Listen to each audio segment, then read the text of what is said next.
Bismillahirrahmanirrahim. Assalamu alaikum wa rahmatullahi wa barakatuhu. In our last lecture, we have started discussing the moral and ethical system of Islam and different important moral and ethical values on which Islam has stressed a lot.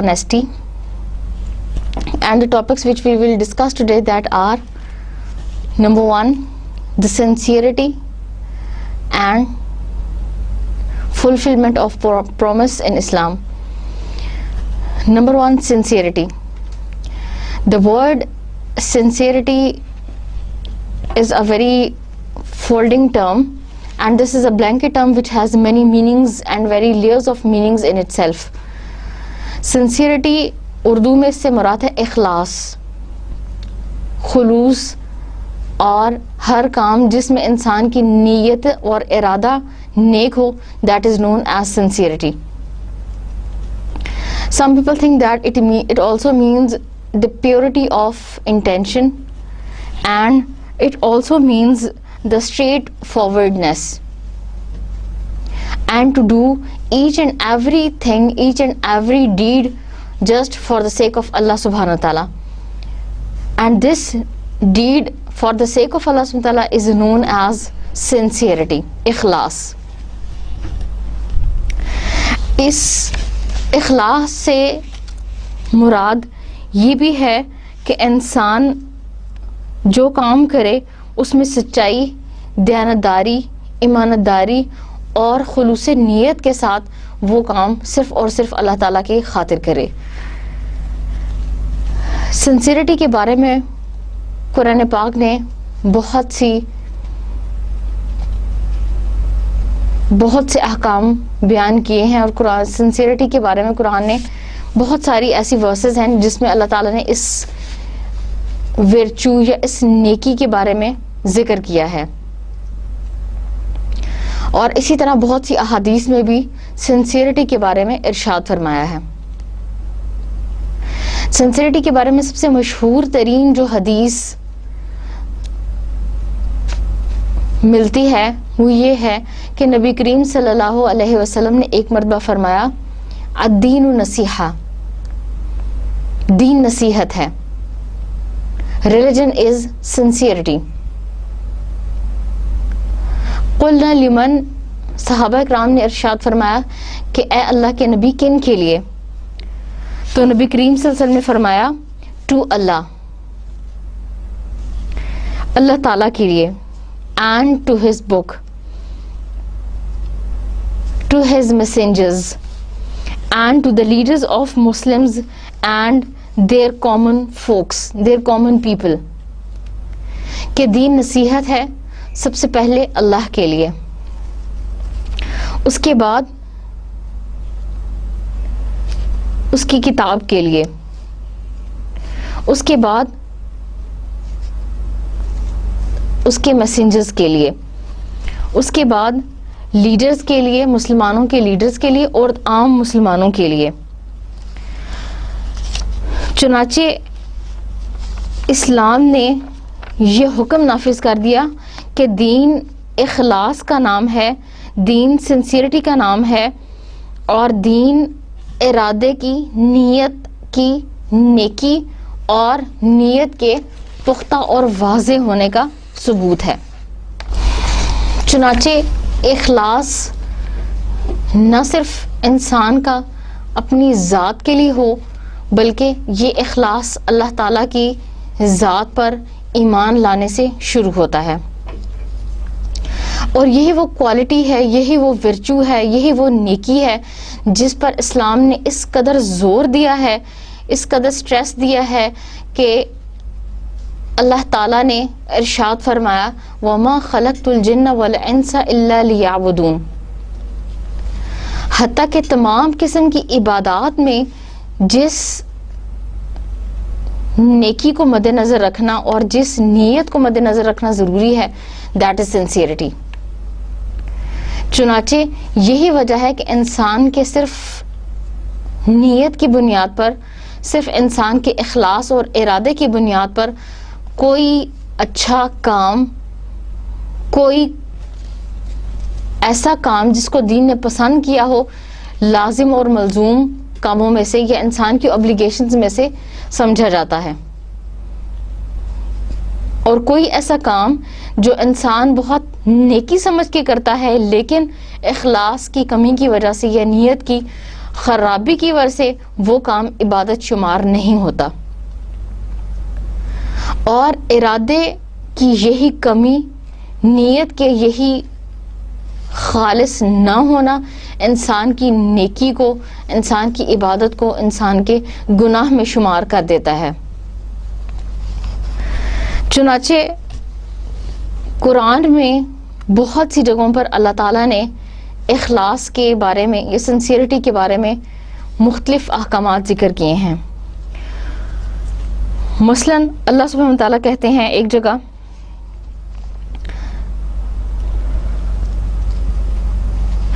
and they were not commanded except to worship Allah sincere to him in religion, inclining to truth and to establish prayer and to give zakat, and that is the correct religion. The verse number 98, surah number 5. And in other place Allah subhanahu wa ta'ala says, say O Muhammad, indeed I have been commanded to worship Allah sincere to him in a religion. کہ اللہ تعالیٰ نے مجھے، اے محمد صلی اللہ علیہ وسلم آپ کہہ دیجئے کہ اللہ تعالیٰ نے مجھے حکم دیا ہے کہ میں دین کو صرف اور صرف اللہ تعالیٰ کے لیے خالص کروں اور صرف تمام عبادات کو اللہ تعالیٰ کے لیے خالص کرتے ہوئے اللہ تعالیٰ کی عبادت کروں.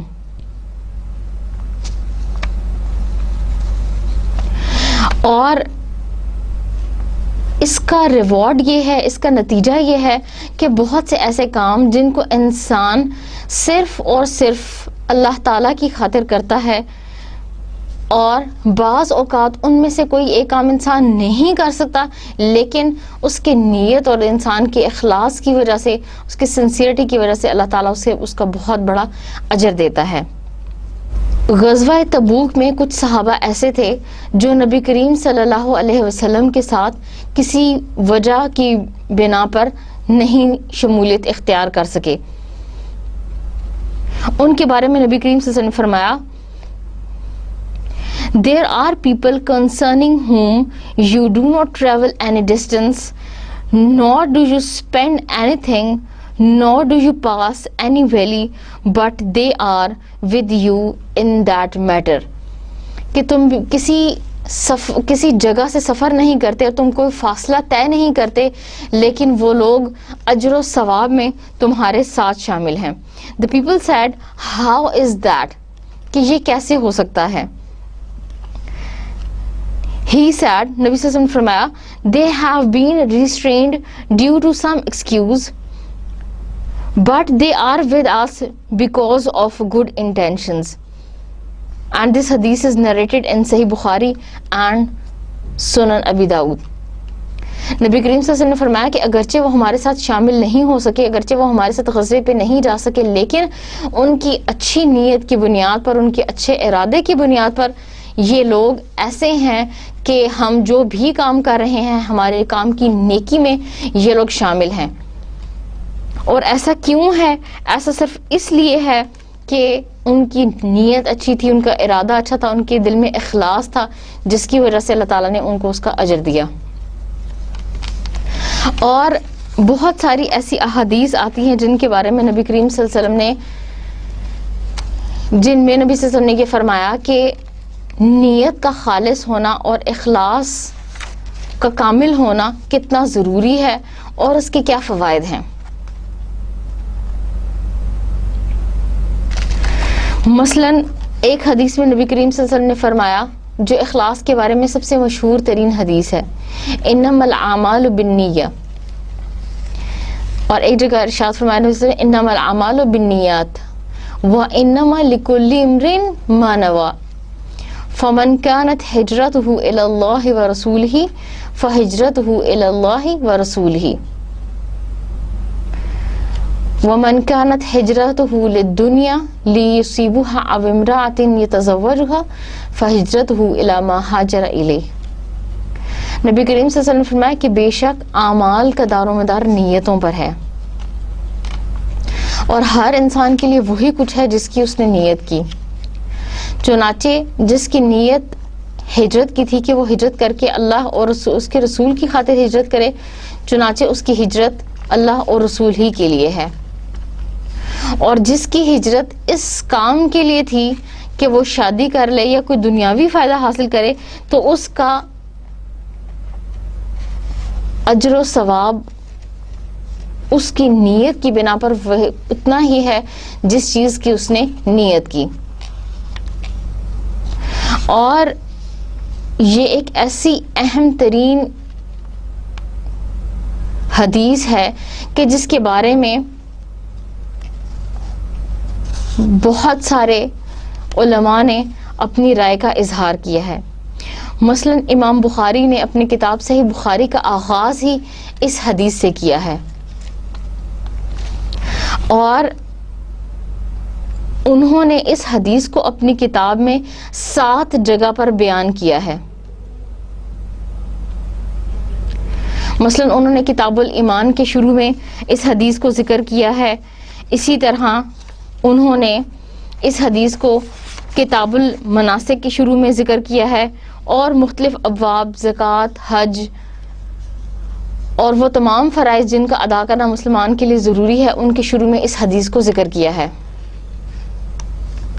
اور اس سے مراد ان کی یہ ہے کہ یہ کہ نیت کی درستگی ایک ایسا نیک کام ہے اور ایک ایسا ضروری کام ہے کہ جس کے بغیر کوئی بھی نیک کام قابل قبول نہیں ہے. چنانچہ اگر انسان حدیث کی پوری کتاب پڑھ لے اور اس کی نیت ٹھیک نہ ہو، یا انسان نماز پڑھ لے اور روزہ رکھ لے لیکن اس کی نیت ٹھیک نہ ہو، اس کی نیت ریا کی ہو، تو یہ تمام کام اسے کوئی فائدہ نہیں دینے والے. اور امام بخاری نے اپنی صحیح میں اس حدیث کو مختلف انداز سے بیان کیا ہے، اور یہ تمام انداز صرف انہوں نے اس لیے اپنائے کیونکہ وہ اس حدیث کی اہمیت پر زور دینا چاہتے تھے اور یہ بتانا چاہتے تھے کہ نیک نیتی یا سنسیئرٹی اعمال کی قبولیت کی وجہ اور اعمال کی قبولیت کا ذریعہ ہے. نبی کریم صلی اللہ علیہ وسلم نے فرمایا indeed actions only go by the intentions and indeed action is only by the intention. اور امام شافعی نے جب اپنی کتاب میں اس حدیث کو ذکر کیا تو انہوں نے یہ بتایا کہ this حدیث contains 70 gates of the science of law، کہ یہ حدیث 70 کے قریب فقہی علوم پر بیس کرتی ہے. 70 سے زیادہ فقہی علوم ایسے ہیں جو اس ایک حدیث میں بیان کر دیے گئے ہیں. اور ایک جگہ پر انہوں نے فرمایا کہ this حدیث contains 1/3 of knowledge، کہ یہ حدیث 1/3 نالج کو بیان کرتی ہے. اور ایک جگہ امام احمد بن حنبل نے جہاں اپنی کتاب میں اس حدیث کو ذکر کیا تو انہوں نے کہا کہ it contains 1/3 of knowledge. اور اسی طرح بہت سے علماء نے اس حدیث پر بہت سارے اہم کلام کو ذکر کیا ہے کہ اخلاص اتنا ضروری ہے، نیک نیت ہی اتنی ضروری ہے کہ اس کے بغیر انسان کی عبادت بھی قابل قبول نہیں ہے. چنانچہ یہی وجہ ہے کہ اخلاص کا درست ہونا اتنا ضروری ہے کہ اللہ تعالیٰ نے کہا کہ میں نے جن و انس کو اپنی عبادت کے لیے پیدا کیا ہے، اور یہ عبادت بھی اس وقت قابل قبول ہے جب اس کی نیت اور ارادہ خالص ہے. چنانچہ اگر آپ کی نیت ٹھیک ہے، آپ کا ارادہ خالص ہے اور آپ چاہتے ہیں کہ صرف اور صرف اللہ تعالیٰ کی خاطر نماز ادا کریں تو اس پر آپ کے لیے بے شمار اجر ہے. لیکن اگر نماز ادا کر رہے ہیں اور اس کا مقصد ریا ہے یا لوگوں کے سامنے اپنی عز اور انکساری کا اپنے دینی ہونے کا اظہار کرنا ہے، یا آپ جنگ کر رہے ہیں اور اس کا مقصد اپنی شجاعت اور دلیری کے کارنامے دکھانا ہے، اور ہجرت کر رہے ہیں جس کا مقصد کوئی دنیاوی فائدہ حاصل کرنا ہے، تو یہ تمام کام جن کو آپ دین کا حصہ سمجھتے ہوئے کریں گے لیکن ان کے پیچھے آپ کی نیت ٹھیک نہیں ہے تو اس کا کوئی اجر نہیں ہے. اور نیت ایک ایسی چیز ہے جو کسی دوسرے انسان کے لیے پرکھنا بہت مشکل ہے. یعنی کوئی انسان یہ دیکھ کر نہیں بتا سکتا کہ اس انسان کی نیت اچھی ہے یا بری ہے. نیت انسان اور اس کے خالق کے درمیان ایک رابطے کی چیز ہے، ایک واسطے کی چیز ہے. چنانچہ جتنا زیادہ نیت میں اخلاص ہوگا اتنے ہی زیادہ اعمال کی قبولیت اللہ کے نزدیک موجود ہوگی. لیکن اگر اعمال میں اخلاص نہیں ہے تو وہ قبولیت کے شرف سے محروم ہیں.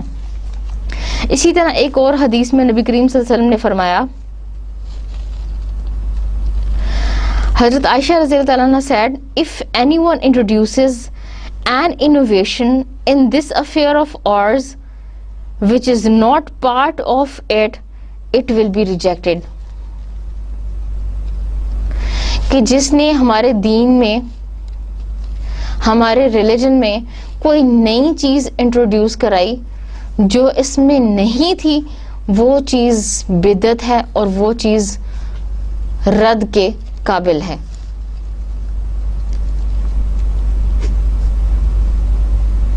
یعنی آپ نے کسی بھی نیت کے ساتھ دین میں کوئی ایسی چیز نکال دی جس کی اصل بنیاد دین میں نہیں تھی، دین میں وہ چیز قابل قبول نہیں ہے.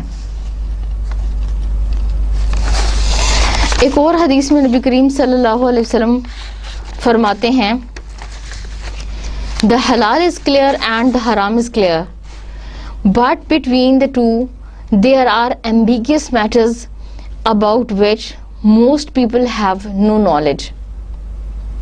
Whoever exercises caution with regard to what is ambiguous shows prudence in respect of his deen and his honor.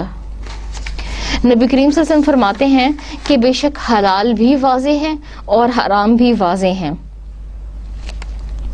لیکن ان کے درمیان کچھ ایسی چیزیں ہیں، کچھ ایسے احکامات ہیں جن کے بارے میں واضح طور پر کوئی انسان نہیں جانتا کہ کیا یہ حرام کے زمرے میں آتے ہیں یا حلال کے زمرے میں. چنانچہ اپنے دین کی حفاظت کی خاطر ان چیزوں سے بچو. Whoever gets involved in the ambiguous things is like a herdsman who grazes his animals near a private preserve. اور جو شخص ان مشتبہات یا ایسی چیزوں سے جن کے بارے میں کوئی واضح حکم نہیں ہے ان میں مبتلا ہو جاتا ہے، گویا کہ وہ ایسا شخص ہے جو اپنے جانوروں کو ایک چراگاہ کے پاس چراتا ہے. He bounds to enter it. وہ کوشش تو یہی کرتا ہے کہ اس کے جانور اس چراگاہ میں شامل نہ ہوں، وہ کوشش تو یہی کرتا ہے کہ وہ ان حرام چیزوں سے یا مشتبہ چیزوں سے بچ جائے. Every king has a private preserve, and the private preserve of Allah on his earth are the things that he has made forbidden. اور ہر انسان کی کچھ چیزیں ایسی ہوتی ہیں، ہر بادشاہ کی، کہ جن سے اس نے منع کیا ہوتا ہے یا جس میں داخل ہونا اس کو پسند نہیں، اور اللہ تعالیٰ کی وہ چیزیں جس میں داخل ہونے کو اللہ نے پسند نہیں کیا وہ ایسی چیزیں ہیں جن سے اللہ تعالیٰ نے منع کیا ہے. There is a lump of flesh in the body, the nature of which is that when it is sound, the entire body is sound. بے شک جسم میں گوشت کا ایک ایسا لوتھڑا ہے which is that when it is sound the entire body is sound. جب یہ ٹھیک ہوتا ہے, جب یہ صالح ہوتا ہے تو تمام جسم صالح رہتا ہے. And when it is corrupt the entire body is corrupt. اور جب اس میں کوئی فساد برپا ہوتا ہے تو انسان کے تمام جسم میں فساد برپا ہوتا ہے. It is the heart. اور یہ انسان کا دل ہے. نبی کریم صلی اللہ علیہ وسلم نے فرمایا ان فی الجسد مضغۃ اذا صلحت صلح الجسد کلہ واذا فسدت فسد الجسد کلہ الا وحی القلب. کہ جسم میں گوشت کا ایک ایسا لوتھڑا ہے کہ جب یہ صحیح ہو جاتا ہے تو تمام جسم صحیح ہو جاتا ہے, اور جب اس میں فساد برپا ہوتا ہے یا یہ غلط سوچتا ہے یا یہ غلط ایکٹ کرتا ہے تو تمام جسم غلط ایکٹ کرتا ہے. اور خبردار واقف رہو وہ انسان کا دل ہے. چونکہ انسان کی نیت, انسان کے اخلاص کا تعلق اس کے ساتھ, اس کے دل کے ساتھ ہے, اس لیے نبی کریم صلی اللہ علیہ وسلم نے دل کی اہمیت پر زور دیا اور فرمایا کہ اگر نیت اچھی ہو جائے, نیت ٹھیک ہو جائے تو ہر کام ٹھیک ہو جاتا ہے. ہر کام میں نیک نیت ہی شامل ہو جاتی ہے. اور اگر یہی دل بگڑ جائے اور یہی دل اللہ تعالیٰ کا تابع فرمان نہ ہو تو یہ تمام کاموں میں بگاڑ پیدا کر دیتا ہے, تمام کاموں کو خراب کر دیتا ہے. یعنی نیت کا ہونا اتنا ضروری ہے, اور نیت کا صرف ہونا نہیں بلکہ نیت کا خالص ہونا اتنا ضروری ہے کہ تمام اعمال کی قبولیت کی بنیاد اس ایک نیت پر ہے. اور اگر یہی نیت بگڑ جائے تو انسان کے نیک کام بھی برے کاموں میں شمار ہوتے ہیں, انسان کی اچھائیاں بھی برائیاں بن جاتی ہیں, انسان کی نیکیاں بھی گناہ بن جاتے ہیں, اور ہر وہ کام جس کو وہ سمجھتا ہے کہ اس نے اللہ کی خاطر کیا ہے وہ کام اللہ کی خاطر نہیں رہتے بلکہ وہ کسی اور کی خاطر ہو جاتے ہیں. چنانچہ اسی لیے نبی کریم صلی اللہ علیہ وسلم نے فرمایا کہ دین تو نصیحت ہے, دین تو بھلائی اور اخلاص کا دوسرا نام ہے, اور تمہاری یہ بھلائی مسلمانوں کے لیے ہو, یہاں تک کہ تم عام لوگوں کے لیے بھلائی کا حکم دینے والے ہو, امر بالمعروف و نہی عن المنکر کرنے والے ہو, اور انہیں گناہ کے کاموں سے, غلطی کے کاموں سے روکو. اور یہی دین نصیحت ہے مسلمان حکمرانوں کے لیے, یعنی صحیح معنوں میں لوگوں پر کیسے قیادت کرنی ہے یا لوگوں کی کیسے رہنمائی کرنی ہے, ان کاموں میں تم ان کی مدد کرو. یہ دین تو نصیحت ہے اس کی کتاب کے لیے, یعنی تم کتاب کو سمجھو اور صحیح معنوں میں اس کی تعلیمات پر عمل کرو اور لوگوں کو اس کی تعلیم دو. چنانچہ دین کا تمام دائرہ کار اسی نیک نیتی پر منحصر ہے اور اسی نیک نیتی کے گرد گھومتا ہے.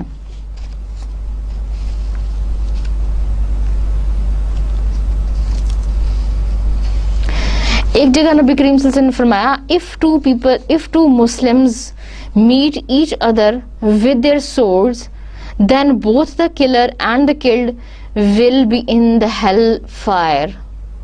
کہ اگر دو مسلمان ایک دوسرے کے خلاف اپنی تلوار کو بلند کرتے ہیں تو مارنے والا اور مارے جانے والا دونوں جہنم میں ہوں گے. Someone said, "O Allah's messenger, that is the case for the killer, but why should that be the case for the killed?" کہ جس نے قتل کیا اس کو تو یہ سزا ملنی چاہیے کہ اللہ تعالیٰ اسے جہنم میں ڈالے، لیکن جو قتل ہو گیا، جو قتل ہوا، اس پر یہ سزا کیوں ہے؟ تو نبی کریم صلی اللہ علیہ وسلم نے فرمایا because he wanted to kill his companion. یہ ایسا اس لیے ہے کیونکہ اس نے اپنے مسلمان بھائی کو، اپنے ساتھی کو ختم کرنے کی نیت کی یا کوشش کی. تو چونکہ اس کی نیت ٹھیک نہیں تھی، اس کی نیت میں اخلاص نہیں تھا، اس نے برا ارادہ کرتے ہوئے وہ تلوار اٹھائی، چنانچہ اس کی سزا کے طور پر اللہ تعالیٰ اسے جہنم میں داخل کرے گا. اینڈ دس حدیث از مینشنڈ بائی صحیح بخاری اینڈ مسلم. چنانچہ اعمال کی قبولیت کا دار و مدار نیت کے اخلاص پر ہے. چنانچہ مختلف قسم کے کام جو انسان اپنی زندگی میں کرتا ہے، ان کے پیچھے اگر نیت ٹھیک نہ ہو، نیت میں اخلاص اور سنسیئرٹی نہ ہو، تو کوئی بھی عمل قابل قبول نہیں ہے. اللہ سبحانہ وتعالیٰ فرماتے ہیں if anyone leaves his home immigrating to Allah and his messenger and death catches up with him, it is Allah who will reward him. کہ اگر کوئی انسان اپنا گھر چھوڑتا ہے، اللہ اور اس کے رسول کی خاطر ہجرت کرتا ہے، کیونکہ ہجرت اسلام میں ایک بہت اہم کام ہے، بہت زیادہ اہمیت کا حامل ہے. چنانچہ اللہ سبحانہ وتعالیٰ فرماتے ہیں کہ کوئی انسان اللہ اور اس کے رسول کی خاطر نیت کرتا ہے اینڈ ڈیتھ کیچز ہم اپ with him, it is Allah who will reward him. کہ اگرچہ اس کی ہجرت مکمل نہیں ہوئی اور وہ راستے میں ہی ختم ہو گیا، راستے میں ہی اس کی موت واقع ہوگی، تو اللہ تعالیٰ ہی ہے جو اس کے اعمال کی، اللہ تعالیٰ ہی ہے جو اس کی اس نیک کام کی، اس کی نیت اور اس کے اخلاص کی بنیاد پر اس کو اجر دے گا. چنانچہ کبھی کبھار ایسا بھی ہوتا ہے کہ انسان اپنے بستر پر فوت ہو لیکن اس کے لیے اجر شہداء کے برابر ہو. ایک جگہ اللہ سبحانہ وتعالیٰ فرماتے ہیں Your Lord knows best what is in yourselves. تمہارا خالق سب سے زیادہ بہتر جانتا ہے جو تمہارے دلوں میں ہے. اور ایک جگہ اللہ سبحانہ وتعالیٰ فرماتے ہیں Their flesh and blood dies not reach Allah,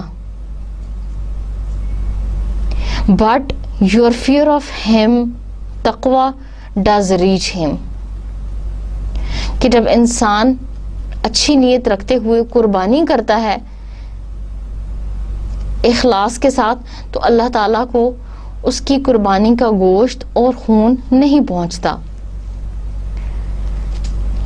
لیکن اس نیک عمل کے پیچھے جو کام کار فرما ہے اور جو چیز اللہ کو حاصل ہوتی ہے، یہ جو چیز اللہ تعالیٰ بھانپ لیتا ہے، وہ انسان کا تقویٰ ہے، انسان کی خدا خوفی ہے کہ انسان نے کس نیت کے ساتھ وہ نیکی کی. اور ایک جگہ ابن عباس رضی اللہ تعالیٰ عنہ فرماتے ہیں It means that your intentions reach him. کہ اس آیت کا یہ مطلب ہے کہ اللہ تعالیٰ کو صرف اور صرف تمہاری نیتیں پہنچتے ہیں. اور ایک جگہ ابراہیم نے فرمایا کہ تقوی is the means by which you desire his faith. تقوی وہ راستہ ہے جس پر چل کر آپ اللہ تعالیٰ کی رضا کو حاصل کر سکتے ہیں. چنانچہ اسکالرز نے یہ بیان کیا کہ اس آیت سے یہ مراد ہے کہ اللہ تعالیٰ کبھی بھی ظاہری اعمال پر توجہ نہیں دیتے، بلکہ وہ کام اور وہ چیز جس کو اللہ تعالیٰ قبولیت کا شرف بخشتے ہیں وہ انسان کی نیت ہے۔ چنانچہ انسان کے لیے بہت ضروری ہے کہ اس کی نیت صحیح ہو، اس کی نیت خالص ہو، اس کا مقصد صرف اور صرف اللہ کی رضا حاصل کرنا ہو، اور یہی نیت رکھتے ہوئے، یہی سنسیئرٹی رکھتے ہوئے جب وہ چھوٹے سے چھوٹا بھی کوئی نیک عمل کرے گا تو اس کا اللہ تعالیٰ اسے بہت بڑا اجر دیں گے۔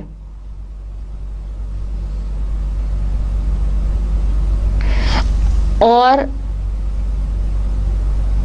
اسی کے بارے میں اللہ تعالیٰ نے فرمایا and they have been commanded no more than this to worship Allah, offering him sincere devotion, being true in faith.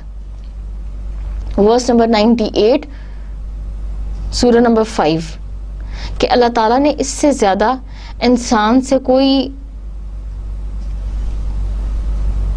چیز کمانڈ نہیں کی، کوئی چیز نہیں مانگی، صرف یہ ہے کہ انسان اپنی ڈیووشن کو، اپنی لگن کو اللہ تعالیٰ کے لیے سچا کرے۔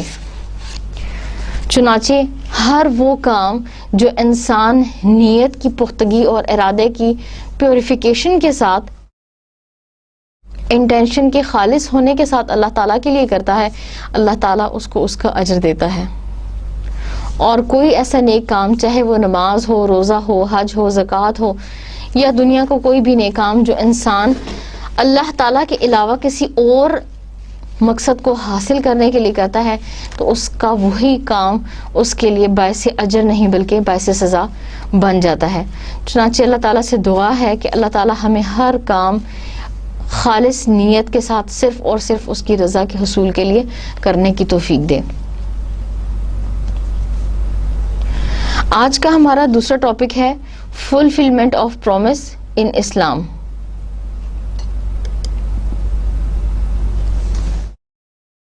Fulfilment of promise in Islam. Quran میں فلفلمنٹ آف پرومس کا مطلب ہے کہ انسان اپنے وعدے کی پاسداری کرے، وہ بات جس کے لیے انسان نے کچھ طے کر لیا ہے کہ وہ ایسا کرے گا، اس کے اوپر فرض ہے، اس کے اوپر لازم اور ملزوم ہے کہ وہ اس کام کو ضرور کرے۔ اور یہ پرومس چاہے اورل ہو یا ریٹن، زبانی ہو یا لکھا ہوا ہو، ہر صورت میں اس کو پورا کرنا بہت ضروری ہے۔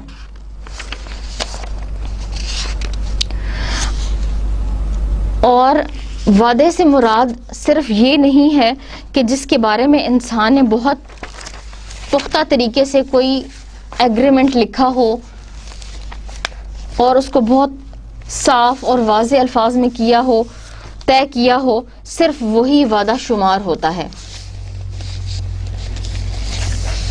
بلکہ وعدہ ہر وہ چیز شمار ہوتا ہے جس کے لیے انسان نے یہ طے کر لیا ہو کہ وہ یہ کام کرے گا،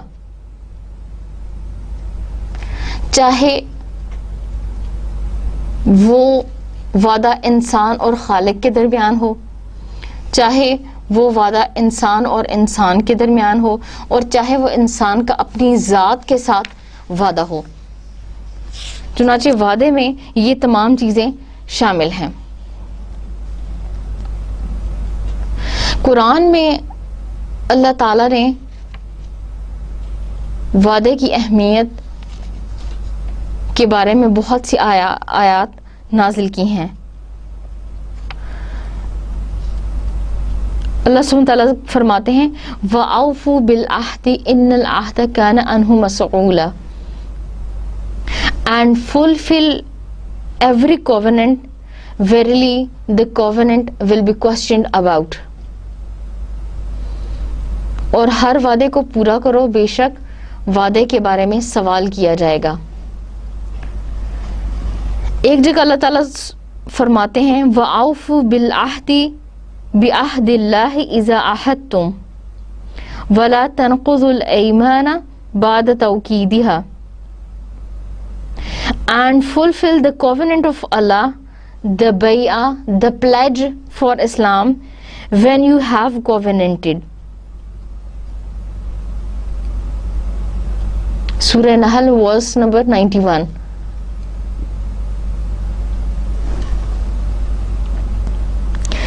ایک جگہ اللہ سبحانہ وتعالیٰ کہتے ہیں یا ایھا الذین آمنوا اوفوا بالعقود, O you who believe, fulfill your obligations.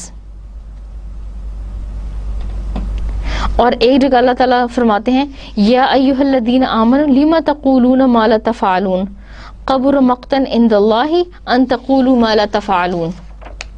O you who believe, why do you say that which you do not do? Most hateful it is with Allah that you say that which you do not do. Surah Saf verse number 2 and 3. کہ اے لوگو جو ایمان لائے ہو بے شک اپنے وعدے کی پاسداری کرو. اور اللہ تعالیٰ اس بات کو سخت ناپسند کرتا ہے کہ انسان وعدہ کرے اور وعدہ خلافی کرے, یا وہ کہے جو وہ نہیں کرتا. چنانچہ انسان کے اقوال اور انسان کے افعال میں کوئی تضاد نہیں ہونا چاہیے. جو آپ کہیں وہی آپ کر بھی رہے ہوں. اور یہ جو آیت ہے وَأَوْفُوا بِعَهْدِ اللَّهِ إِذَا عَاهَدتُّمْ, کہ اے ایمان والو, اے لوگو, and fulfill your covenant of Allah when you have covenanted. یہ انسان کے اس پہلے وعدے کی طرف رہنمائی کر رہی ہے یہ آیت, جو انسان نے عالم ارواح میں اللہ تعالیٰ سے لیا تھا. اور وہ وعدہ کیا تھا؟ الستُ بربکم. اللہ تعالیٰ نے تمام روحوں سے ارشاد فرمایا کیا میں تمہارا رب نہیں ہوں؟ قالوا, انہوں نے کہا بلا, کیوں نہیں. یعنی اللہ تعالیٰ کے ایک خالق ہونے پر, اللہ تعالیٰ کی وحدانیت پر, اللہ تعالیٰ کے یکتا ہونے پر تمام انسانوں کی روحوں نے اللہ تعالیٰ سے وعدہ لیا ہے. چنانچہ اللہ تعالیٰ یہ اس وعدے کی طرف اشارہ کر رہے ہیں اور انسانوں کو یاد دلا رہے ہیں کہ وہ وعدہ جو تم نے اسلام کی خاطر لیا تھا یا اسلام کے لیے لیا تھا کہ تم ایک اللہ کی عبادت کرو گے اور اس کے سوا کسی کی عبادت نہیں کرو گے, اے لوگو اپنے اس وعدے کو پورا کرو.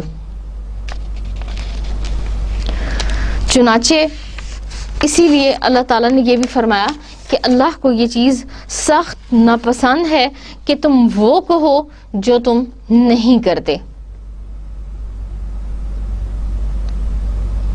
اس کے علاوہ بے شمار ایسی احادیث ہیں جس میں اللہ تعالیٰ نے وعدے کی پاسداری پر بہت زور دیا ہے. نبی کریم صلی اللہ علیہ وسلم نے وعدے کی پاسداری پر زور دیا ہے اور اس کی اہمیت کے بارے میں بھی بتایا ہے. مثلا ایک حدیث حضرت ابو ہریرہ رضی اللہ تعالیٰ عنہ سے روایت شدہ ہے کہ نبی کریم صلی اللہ علیہ وسلم نے فرمایا there 3 are the signs of a hypocrite. When he speaks, he lies. When he makes a promise, he breaks it. And when he is trusted, he betrays his trust. یعنی انسان کے مومن اور منافق ہونے میں یہی فرق ہے کہ جو انسان مومن ہے وہ اپنا وعدہ پورا کرتا ہے اور جو منافق ہے وہ اپنا وعدہ پورا نہیں کرتا. And this hadith is mentioned by Bukhari.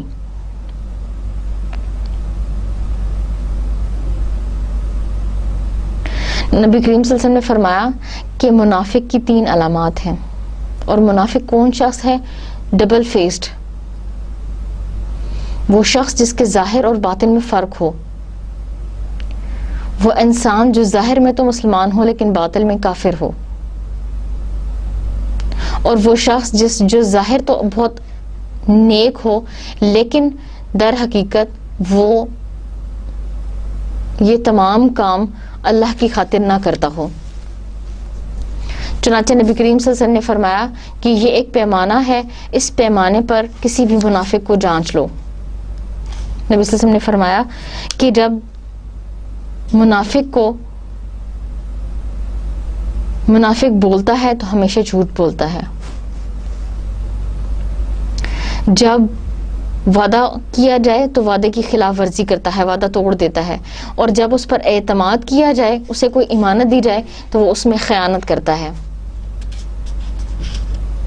چنانچہ یہ تینوں اعمال ایسے ہیں جس میں وہ اپنی ڈبل فیسڈ ہونے کا، یا اپنی دوہری شخصیت ہونے کا، یا اپنے ظاہر اور باطن میں فرق ہونے کا، یا اپنے قول اور فعل میں تضاد ہونے کا ثبوت دیتا ہے. وہ یہ بتا رہا ہے کہ میں ظاہر میں کچھ ہوں اور باطن میں کچھ.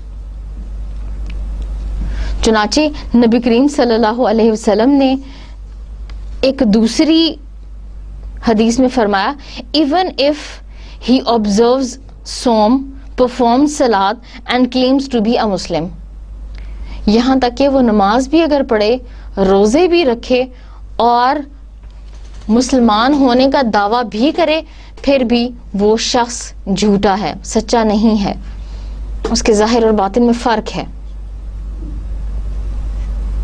یعنی بظاہر وہ عبادات کر رہا ہے لیکن ان میں نقص ہے، اس میں کچھ کمی ہے. اور وہ کمی کیا ہے؟ وہ کمی یہ ہے کہ وہ وعدہ پورا نہیں کرتا، اور اس کی یہ تمام نیک کام بظاہر تو نیکی ہیں لیکن در حقیقت اللہ کے لیے نہیں ہیں.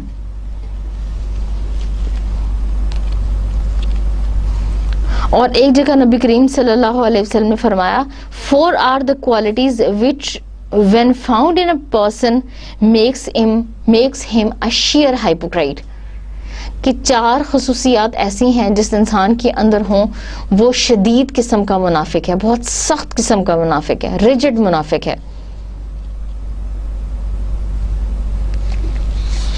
And one who possesses one of them possesses one characteristic of hypocrisy until he abandons it. اور اگر کسی انسان کے اندر وہ 4 تو نہ ہوں لیکن ان میں سے کوئی ایک خصوصیت پائی جائے، یہاں تک کہ وہ اس سے بچ نہ جائے، تو اس کے اندر بھی منافقوں والی خصوصیات پائی جاتی ہیں. And these are when he is entrusted with something he betrays trust، اس کے سپرد جب کوئی امانت کی جاتی ہے تو وہ اس میں خیانت کرتا ہے. when he speaks he lies، بولے گا تو جھوٹ بولے گا. when he promises، وعدہ کرے گا، he acts opposite to it. and when he argues he behaves in a very imprudent insulting manner، اور جب وعدہ کرے گا تو ہمیشہ اس کے خلاف کرے گا، اور جب بھی دلائل دے گا تو ہمیشہ انسلٹنگ اور برا رویہ اختیار کرے گا. چنانچہ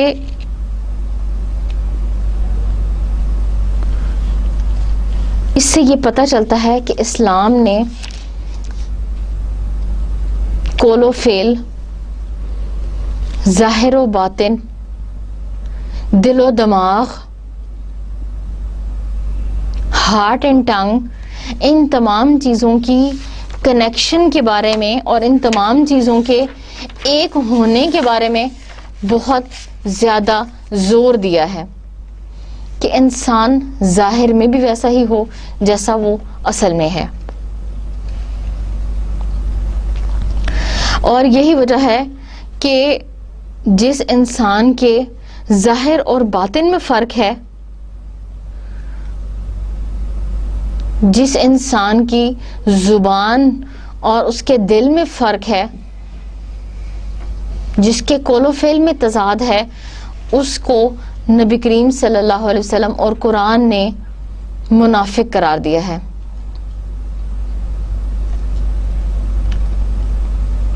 اور کفار کے مقابلے میں منافقوں کو زیادہ ناپسند کیا ہے، کیونکہ کفار وہ ہیں جو اسلام کے خلاف کھلی سازشیں کرتے ہیں، دھوکہ نہیں دیتے اور سب کچھ کھلم کھلا اعلان عام کر کے کرتے ہیں. لیکن منافق ایسا انسان ہے جو بظاہر تو بہت اچھا ہے لیکن در حقیقت سام سے زیادہ زہریلا ہے، اور اسی لیے ان کے لیے سزا بھی اللہ تعالیٰ نے زیادہ سخت تجویز کی ہے. اللہ تعالیٰ نے قرآن میں ارشاد فرمایا ہے ان المنافقین فی الدرک الاسفل من النار، and anyone who belongs to this category of hypocrites, they will be in the lowest depths of the fire. جہنم کی سب سے نچلی جو آگ ہے اس میں اللہ تعالیٰ ان کو ڈالے گا. وَلَن تَجِدَ لَهُمْ نَصِيرًا، and they don't have any kind of friend for them. اور تم ان کے لیے کسی قسم کو کوئی انسان مددگار نہیں ڈھونڈ پاؤ گے. نبی کریم صلی اللہ علیہ وسلم کے زمانے میں بھی نبی کریم صلی اللہ علیہ وسلم کا واسطہ بہت سارے منافقین سے پڑا، یہاں تک کہ بعض اوقات آپ کو بھی یہ پتہ نہیں چلتا تھا کہ کیا یہ انسان واقعی مخلص مسلمان ہے یا منافق ہے. چنانچہ نبی کریم صلی اللہ علیہ وسلم کو ان کے پیغمبرانہ اوصاف کی بنا پر اللہ تعالیٰ یہ بتا دیا کرتے تھے، اللہ تعالیٰ یہ وحی بھیجا کرتے تھے اور ان کو الہام کے ذریعے بتا دیا کرتے تھے کہ کون شخص تمہارا دوست ہے اور کون دشمن. یہاں تک کہ اللہ تعالیٰ نے منافقین کی بھی پیشن گوئی کر دی اور ان کے بارے میں بھی نبی کریم صلی اللہ علیہ وسلم کو بتا دیا کہ یہ وہ لوگ ہیں جو تمہیں نقصان پہنچا سکتے ہیں، اور یہی وہ لوگ ہیں جو دین اسلام کو صرف ظاہری طور پر اپنا رہے ہیں. چنانچہ وعدے کی پاسداری کے بارے میں ایک جگہ اللہ سبحانہ وتعالی نے فرمایا and fulfill the covenant Allah when you have made a covenant and do not break the oaths after making them fast. اور اے انسان تم پر یہ لازم ہے کہ تم تمام وعدوں کی پاسداری کرو and do not break the oaths after making them fast، اور وعدوں کو پختہ کرنے کے بعد ان کو مت توڑو. and you have indeed made Allah a surety for you، اور تم نے اس پر اللہ تعالیٰ کو گواہ بنایا ہے. surely Allah knows what you do، اور بے شک اللہ تعالیٰ وہ جانتا ہے جو تم کر رہے ہو. چنانچہ اگر انسان یہ جاننے کی کوشش کرے کہ وہ کون سی 3 اقسام کے وعدے ہیں جو انسان نے لیے ہیں، تو ان وعدوں کی یہ 3 اقسام درج ذیل ہیں. ایک تو وہ وعدہ ہے جو انسان نے اپنے خالق سے لیا ہے، اور انسان نے اللہ تعالیٰ سے وعدہ لیا ہے کہ وہ اس وعدے کو پورا کرے گا، اور وہ وعدہ ہے اللہ تعالیٰ کی عبادت کا. دوسرا وہ وعدہ ہے جو انسان نے اپنے دوسرے انسان بھائی کے ساتھ کیا ہے، یعنی وہ تمام قسم کی ایگریمنٹس، وہ تمام قسم کے معاہدات جو لکھی ہوئی یا زبانی صورت میں انسان کرتا ہے، اور اس کا تعلق انسان کے آپس کے تعلقات کے ساتھ ہے. چنانچہ ان کو پورا کرنا بھی ضروری ہے، اس لیے کیونکہ اگر آپ وعدہ پورا نہیں کریں گے تو وہ دنیا میں اور معاشرے میں فساد کا باعث بنے گا، معاشرے میں خرابی کا باعث بنے گا. چنانچہ ان وعدوں کو پورا کرنا بھی بہت ضروری ہے. اور تیسری وعدوں کی وہ اقسام ہیں جس میں انسان کا اپنے ساتھ کیا ہوا وعدہ شامل ہے، یعنی انسان اپنی بہتری کی خاطر، اپنی بھلائی کی خاطر ہر اچھا کام اور ہر وہ چیز جس کے بارے میں وہ یہ سوچ سکتا ہے کہ اس کی بھلائی میں ہے، اس کام کو ضرور کرے. مثلا انسان کو یہ پتا ہے اور یہ اندھے یقین والی بات ہے کہ نماز میں انسان کے لیے بھلائی مضمر ہے، قرآن کی تلاوت میں دل کا سکون مضمر ہے. چنانچہ ہر وہ کام جس کا تعلق انسان کی ذات کی بھلائی سے ہے وہ بھی ایک وعدہ ہے، اور انسان پر لازم ہے کہ وہ تمام کام بھی کرے جس میں اس کی ذات کی بھلائی ہے، اور اس وعدے کو بھی وہ پورا کرے. اور نبی کریم صلی اللہ علیہ وسلم نے اپنی زندگی میں وعدے کی پاسداری پر بہت زیادہ عمل کیا.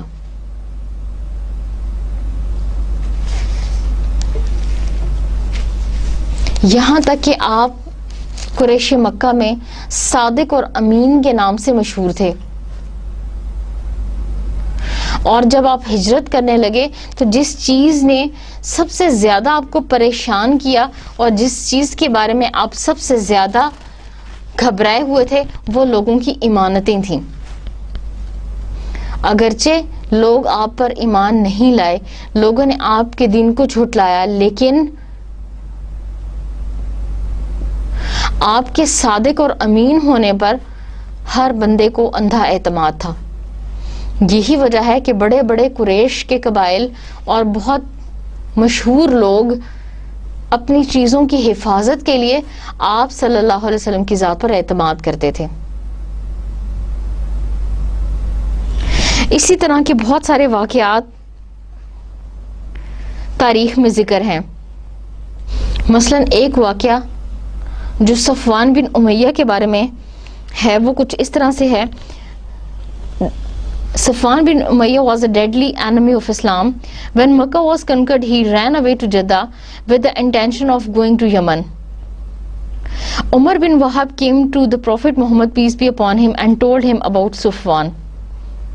The Prophet Muhammad gave him his turban and said, "This is a sign of guarantee of his safety." Umar went to Safwan. This is Umar bin Wahab, not Umar. Umar bin Wahab went to Safwan with the turban and told him that he had no cause to run away, for his safety has been guaranteed. When he came to see the Holy Prophet, he said, "Have you given me aman, or the safety?" The Prophet said, "Yes, it is true." Abu Rafi Aslam came to Medina as an ambassador of Quraysh. When he saw the Holy Prophet, the truth of Islam dawned on him, and he said, "O Messenger of Allah, I shall never go back to the unbelievers." The Holy Prophet said, "I can neither breach the contract nor keep the ambassador with me. If you feel the same way when you go there, you can come back." He went back and embraced Islam. صفوان بن امیہ اسلام کے بدترین دشمنوں میں سے تھا، اور جب مکہ فتح ہوا تو یہ شخص جدہ بھاگ گیا صرف اپنی حفاظت کی خاطر، تاکہ وہ مسلمانوں سے بچ سکے. اور اس کا ارادہ یہ تھا کہ وہ جدہ سے بھاگتے ہوئے یمن چلا جائے گا. لیکن نبی کریم صلی اللہ علیہ وسلم نے عمیر بن وہب کو اپنی پگڑی، اپنا کپڑا دیا اور ان کو کہا کہ یہ صفوان بن امیہ کو دے دو اور اس کو نیکی کی، اس کو اس کی حفاظت کی گارنٹی دے دو. یعنی اب اگر وہ اسلام قبول کرتا ہے یا مسلمانوں کے علاقے میں آتا ہے اور اسلام قبول نہیں بھی کرتا، تب بھی اس کو ہر ایک قسم کی امان پہنچائی جائے گی. اور چنانچہ جب وہ واپس آیا تو مسلمانوں نے اسے امان دی. اور اسی طرح صلح حدیبیہ کے موقع پر ایک بہت اہم واقعہ پیش آیا. ابو جندل جو یہ معاہدہ، جو یہ ٹریٹی میثاق لکھ رہا تھا، اس کا بیٹا اسلام قبول کر چکا تھا، اور مسلمانوں نے صلح حدیبیہ میں اس چیز پر وعدہ کیا تھا، اس چیز کے بارے میں ایگریمنٹ ہوا تھا مسلمانوں اور قریش کے درمیان کہ اگر کوئی شخص مکہ میں رہتے ہوئے اسلام قبول کرتا ہے اور وہ مدینہ بھاگ کے جاتا ہے تو اس کو مسلمان واپس کر دیں گے. لیکن اگر کوئی مسلمان مدینہ سے مکہ جائے گا تو قریش مکہ اس کو واپس نہیں کریں گے. چنانچہ جب یہ میثاق، یہ معاہدہ لکھا جا رہا تھا تو ابو جندل جو یہ میثاق قریش کی جانب سے لکھ رہا تھا، اس کے بیٹے نے اسلام قبول کر لیا اور نبی کریم صلی اللہ علیہ وسلم سے کہا کہ آپ مجھے امان دیں. نبی کریم صلی اللہ علیہ وسلم نے کہا کہ بے شک ہم تمہیں امان دینا چاہتے ہیں، لیکن اب مسلمانوں اور کفار کے درمیان یہ وعدہ ہو گیا ہے، یہ ایگریمنٹ ہو گیا ہے کہ مسلمان کسی بھی ایسے شخص کو نہیں رکھیں گے جو مکہ سے لوٹ کر آئے گا. چنانچہ ابھی وہ معاہدہ لکھا ہی جا رہا تھا کہ نبی کریم صلی اللہ علیہ وسلم نے اس کو واپس کر دیا اور اس کی تمام شکوں پر عمل کیا. چنانچہ نبی کریم صلی اللہ علیہ وسلم نے اپنی زندگی میں تمام وعدے اور تمام میثاق، چاہے وہ میثاق مدینہ کی صورت میں تھا، چاہے اس کا تعلق صلح حدیبیہ سے تھا، اور چاہے اس کا تعلق زبانی وعدے کے ساتھ تھا، اس کو نبی کریم صلی اللہ علیہ وسلم نے ہر حال میں پورا کیا. اور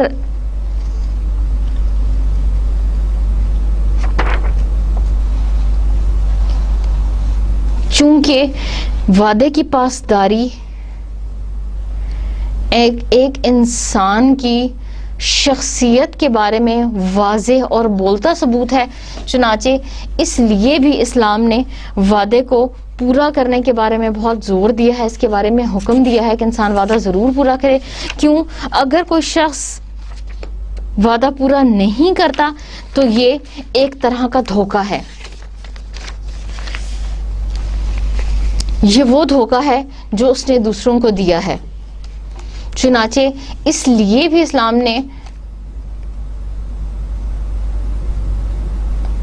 وعدے کی پاسداری پر زور دیا ہے اور وعدے کی پاسداری کے بارے میں حکم دیا ہے، تاکہ نہ صرف انسانوں کا انسانوں پر اعتماد قائم رہے بلکہ معاشرے میں ایک امن اور سکون کی فضا بھی باقی رہے. کیوں؟ اس لیے کہ اگر ہر انسان اپنے وعدے کو توڑنا شروع کر دے، اپنے وعدے کی خلاف ورزی شروع کر دے، اور ہر انسان کے قول و فعل میں تضاد ہو، کہیں کچھ اور کریں کچھ، تو معاشرے میں مجموعی طور پر ایک بگاڑ پیدا ہو جائے گا، معاشرے کی خرابی کا باعث بنے گا. چنانچہ انسانوں کے آپس کے تعلقات کو قائم رکھنے اور ان کی صحیح معنوں میں دیکھ بھال کے لیے بھی ضروری ہے کہ انسان آپس میں وعدوں کو پورا کرے. یہ تو تھی بات کچھ اہم ایتھیکل ٹیچنگز کے بارے میں، جس میں ہم نے آنیسٹی کے بارے میں پڑھا، سنسیئرٹی کے بارے میں پڑھا، فلفلمنٹ آف پرومس کے بارے میں پڑھا. اس کے علاوہ بھی ایسی بہت ساری اخلاقی خصوصیات ہیں، ایسے اخلاقی کیریکٹرسٹکس ہیں جس پر اسلام نے بہت زور دیا ہے، جس کو اسلام نے بہت پسند کیا ہے، اور ان کے دور رس نتائج اور فوائد کی بنا پر اسلام نے اس کو لازم قرار دیا ہے. ان میں سے ایک ہے سچائی، ٹروتھ فلنس، اور یہ ایک ایسی کوالٹی ہے جس کے بارے میں اسلام نے یہ کہا ہے کہ دس از the base of all the virtues and good actions. This is the base of all the good actions and this is the base of all the virtues. کیونکہ سچ بولنا، سچائی ایک ایسی نیکی ہے جو بہت ساری نیکیوں کا راستہ کھولتی ہے، اور جھوٹ بولنا ایک ایسا گناہ ہے جو بہت سارے مزید گناہوں کا راستہ کھولتی ہے. اسی لیے کہا جاتا ہے کہ ایک جھوٹ کو چھپانے کے لیے 1000 جھوٹ بولنا پڑتا ہے، کیونکہ یہ ایک ایسی برائیوں کا شکنجہ ہے، برائیوں کا ایک ایسا گڑھا ہے کہ اس میں انسان اگر ایک دفعہ گر جائے تو کبھی اٹھ نہیں سکتا. اور اپنی ایک برائی کو چھپانے کے لیے، ایک گناہ کو چھپانے کے لیے انسان کو اور بہت سارے گناہ کرنے پڑتے ہیں. چنانچہ اسلام نے سچائی پر بہت زیادہ زور دیا ہے، چاہے وہ اس کا تعلق انسان کے الفاظ سے ہو اور چاہے اس کا تعلق انسان کے رویے سے ہو. اور ایک بہت زیادہ عام روایت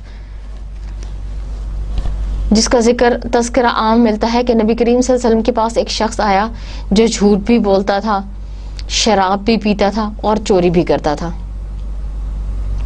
نبی کریم صلی اللہ علیہ وسلم سے اس نے پوچھا کہ کوئی ایک ایسا کام بتا دیں ان تینوں برائیوں میں سے جو میں چھوڑ دوں،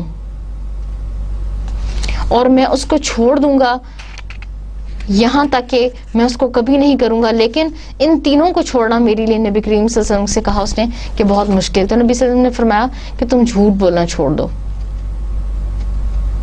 چنانچہ اگلے دن جب وہ چوری کرنے لگا تو صرف اس خیال سے چوری کرنے سے رہ گیا کہ نبی کریم صلی اللہ علیہ وسلم مجھ سے پوچھیں گے تو میں کیا کہوں گا.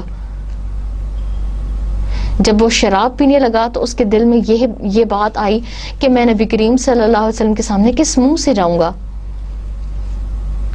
چنانچہ ایک جھوٹ کو چھوڑ دینے سے وہ بہت ساری برائیوں سے بچ گیا. اور جھوٹ ایک ایسا سوشل ایول ہے، ایک ایسی معاشرتی خرابی ہے جو معاشرے کو کبھی بھی اچھی بنیادوں پر پنپنے نہیں دیتا. اور اس کے مقابلے میں نبی کریم صلی اللہ علیہ وسلم کی ذات جو ہمارے لیے بہترین نمونہ ہے، اس میں ہمارے لیے مثال ہے کہ نبی کریم صلی اللہ علیہ وسلم صادق کے نام سے مشہور تھے، اپنی سچائی کے نام سے مشہور تھے.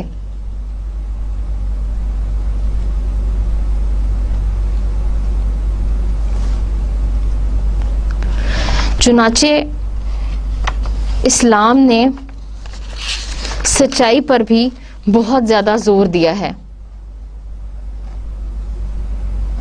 اور نبی کریم صلی اللہ علیہ وسلم نے فرمایا کہ جھوٹ بولنا ایک مومن کی صفات میں سے نہیں ہے. مومن بخیل ہو سکتا ہے، مومن کنجوس ہو سکتا ہے، لیکن مومن جھوٹا نہیں ہو سکتا. چنانچہ اسلام نے اسی طرح کے دوسرے بہت سارے ایتھیکل اور مورل کیریکٹرسٹکس ہیں جن کی اہمیت پر بہت زور دیا ہے.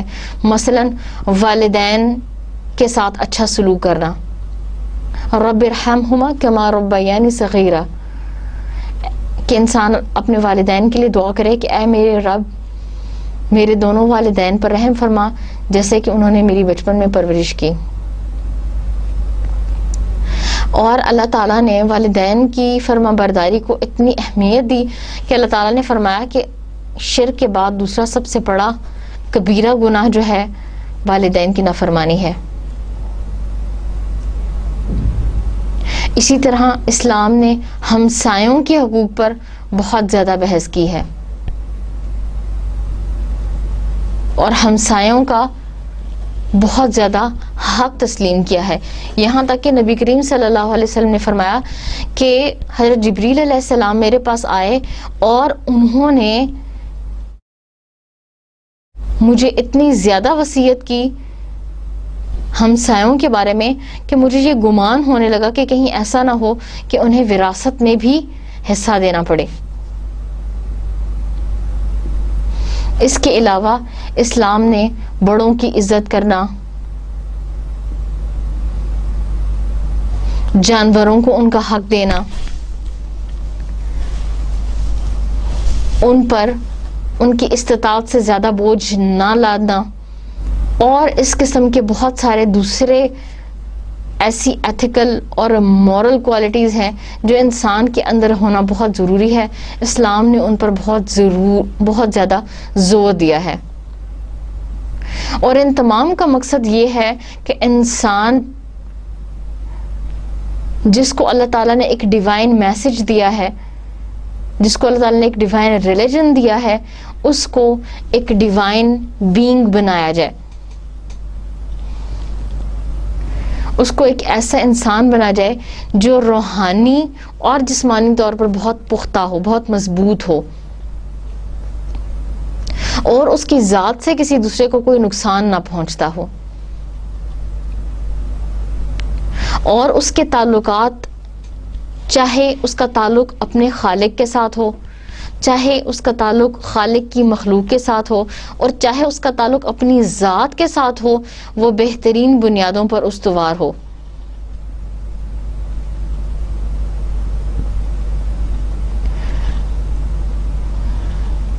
چنانچہ اسلام نے مورلز اور ایتھکس کا یہ سسٹم سیٹ کیا ہے تاکہ انسان کے کردار کی بہترین طریقے سے رہنمائی کی جا سکے، اور انسان کو ایک بہترین انسان کے طور پر سامنے لایا جا سکے، اور اسے بہترین انسان بنایا جا سکے.